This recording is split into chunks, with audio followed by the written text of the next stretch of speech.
चला साहेब एक मिनिट, ते तुमच्या कार्यालयामध्ये जे भ्रष्टाचाराचे ट्रॅप झाला होता त्यानंतर भोपळे प्रकरण नेमकं काय आहे प्रकरण सर? ओके. दिनांक 20 डिसेंबर 2023 रोजी एक डाळ व्यापारी इकडील कार्यालयास लक्षावधी रुपये लाच देताना रंगेहात ट्रॅप झालेला आहे.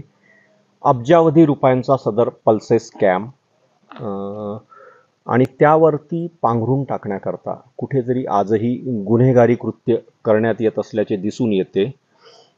दिनांक 7 डिसेंबर 2023 रोजी माननीय मुंबई उच्च न्यायालयाच्या नागपूर खंडपीठाने जो आदेश पारित केलेला आहे त्या आदेशाशी संबंधित रिप्रेझेंटेशनमध्ये को अक्युज्ड असलेला एक कनिष्ठ स्तरीय दुसऱ्या लोकेशनचा अधिकारी प्रवीण भोपळे याच्याकडे अत्यंत कुहेतूने खामगावचा पदभार सोपविण्यात आलेला आहे. सदर स्कॅममधील इव्हिडन्स टॅम्परिंग करणे हा यामागचा स्पष्ट कुहेतू आहे आणि 13 डिसेंबर रोजी तत्कालीन उपायुक्तांनी शासनात जो पत्रव्यवहार केलेला आहे यावरून हे साबित देखील होते.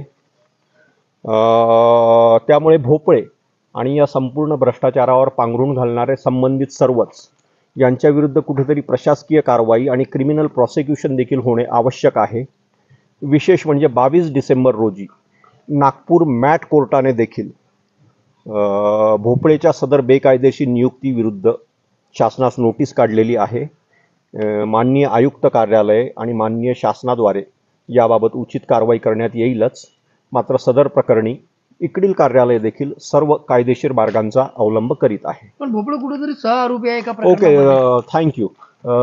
ऑलरेडी जे प्राईम मिनिस्टर ऑफिसपर्यंत रिप्रेझेंटेशन देण्यात आलेलं आहे त्यात भोपळे हा को अक्युज्ड आहेच आणि इव्हिडन्स टॅम्परिंग, तत्कालीन उपायुक्तांचं पत्र, मॅटचा आदेश, या अँटी करप्शनचा ट्रॅप या सर्व बाबींवरून सदर क्रिमिनल ॲक्टिव्हिटीजवर आता शिक्कामोर्तब देखील होत आहे.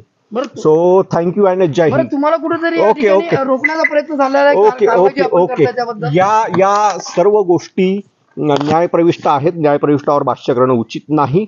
मात्र इकडील कार्यालयाद्वारे या सर्व गैरप्रकारांविरुद्ध कायदेशीर कारवाई करण्यात येत आहे. धन्यवाद.